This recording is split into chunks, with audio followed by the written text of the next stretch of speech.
Hey guys, my name is Rob Noire, and today I have a fun, short little video for you all about some secrets that might be hiding in some of your early NES cartridges. And now what I'm going to talk about today I thought was actually common knowledge and just generally known, but I was talking to a few other creators in the retro gaming community, and I realized that not everybody knows this little fact, so I thought it could be fun to, just do a short little video kind of explaining all about this and kind of showing you what it is.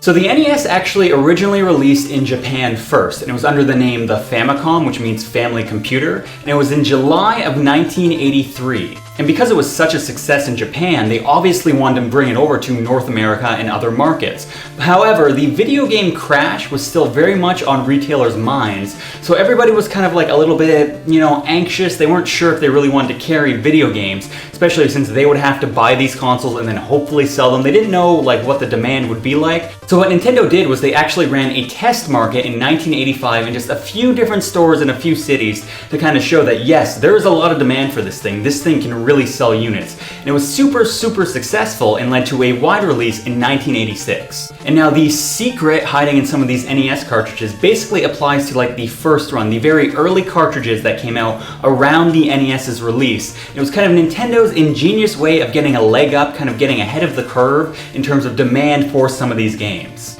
Now I'm holding here before you 2 copies of the game Gyromite. Now this is one of the more notable games that has this thing. Gyromite itself is not that great of a game. It was actually kind of designed to promote Rob the Robot, but that's a whole different story that we're not going to get into. But Gyromite here, if you look at the front here, the game looks almost identical. There's not really much visible difference other than maybe a little bit more of a fading on one of the labels. Maybe one's a little bit more scratched up, but they look almost identical, right? Now if I flip them over, this one here has a larger text on the caution label, and it actually has 5 screws on the back of the cartridge. Well, this one here has smaller text on the caution label and actually only has 3 screws. Other than that though, visibly there's no real difference between these cartridges. However, if I actually weigh these cartridges, that's where you'll start to see a difference. And in theory, they should weigh the exact same thing, right? They're the exact same game, maybe a tiny minute difference because one of them has more screws than the other. We're talking decimals of decimals here. However, if you look at this, when I weigh them and I put the original 3 screw onto my scale over here, I get a weight of 101 grams. However, if I put the 5 screw cartridge onto the scale here, I get a weight of about 121 grams. So why is it that one of these cartridges for the exact same game that outwardly looks the exact same weighs a little bit more? Well, to show you that, I'm going to have to open them up here.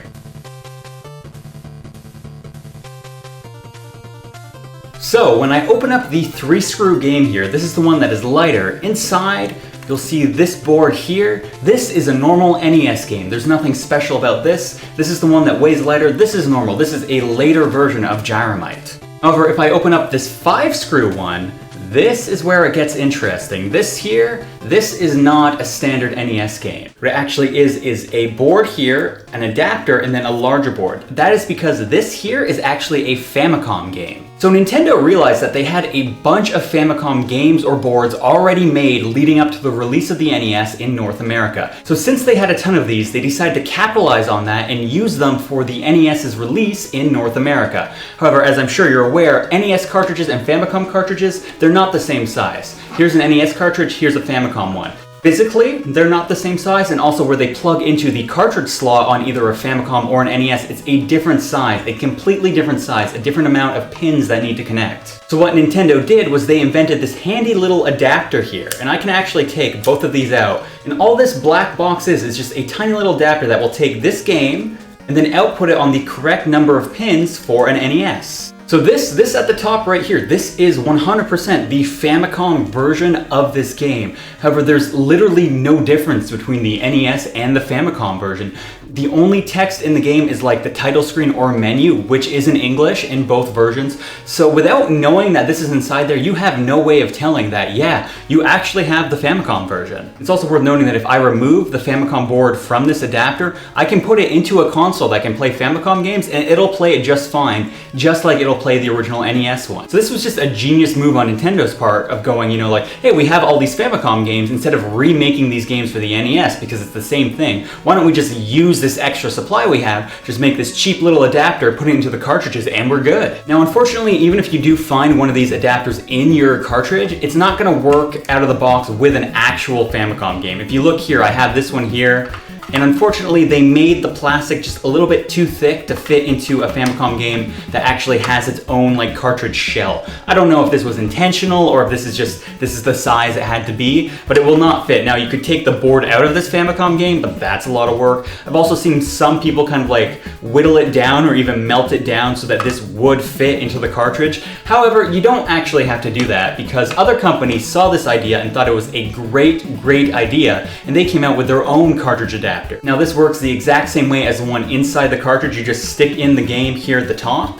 Or a more useful application is the normal cartridge will also fit just right onto the top like that. Now you can find these, they're usually pretty cheap, like $5 to $7. They also have this little cord, so if you put them into a front loader like this one, you can actually pull it out without losing the cartridge inside, which is definitely a good idea. Even if you melt down this official one, you're not going to be able to do that, so you probably have to be a little bit careful. It would work on a top loader like I have here, but on the front loader you'd have to be a little bit careful. Now, like I mentioned, this only applies to like the early release games, kind of like the very launch title kind of stuff. One game that you can often find this with is Excitebike. However, my copy of Excitebike does not have the converter in it. I have a later release, I guess. I just wanted to throw this out there to let some of you guys know, because I think this is kind of like a really interesting and ingenious move on Nintendo's part to be like, hey, language doesn't apply to these games. We have this stock. Why don't we use it, save some money, and get more games out to the people at the same time? You know what I mean? And who knows, even if you don't collect for the Famicom, if you do collect for the NES, you might have some Famicom games hidden in your collection.